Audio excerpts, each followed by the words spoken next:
The opioid epidemic is being called the worst public health crisis in American history, with its lethal consequences exacting a toll on users and families nationwide. Eric Hagen, acting secretary of HHS, spoke about the crisis at the CDC. December the 4th. After pharmaceutical company that produces the painkiller Oxycontin is slashing its sales staff and says it will halt, effective Monday, promotion of opioids to physicians and other healthcare professionals. The decision by Purdue Pharma comes as the industry battles an avalanche of lawsuits across the nation related to an epidemic of opioid abuse.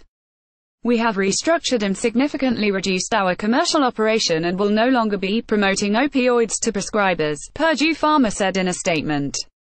Indra Sadambi, medical director at the Center for Network Therapy Detox Program in New Jersey and nationally recognized authority on opioid abuse, said she was encouraged by Purdue's announcement.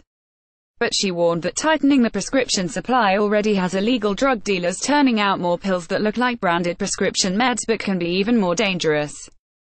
The decision by a manufacturer to stop pushing opioid pain medications is late, but better late than never, Sadambi told USA Today.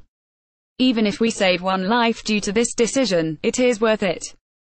Purdue's head of medical affairs, Monica Kwasinski, sent a letter to prescribers updating the company's efforts to support responsible opioid use. Effective Monday, February 12, 2018, our field sales organization will no longer be visiting your offices to engage you in discussions about our opioid products, Kwasinski said in the letter, which was released to media outlets.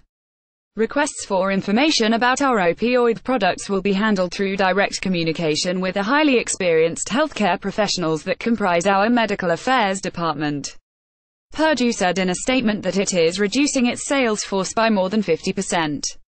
The remaining 200 sales reps will focus on non-opioid drugs such as Symproic, the company said. Symproic is used to treat opioid-related constipation.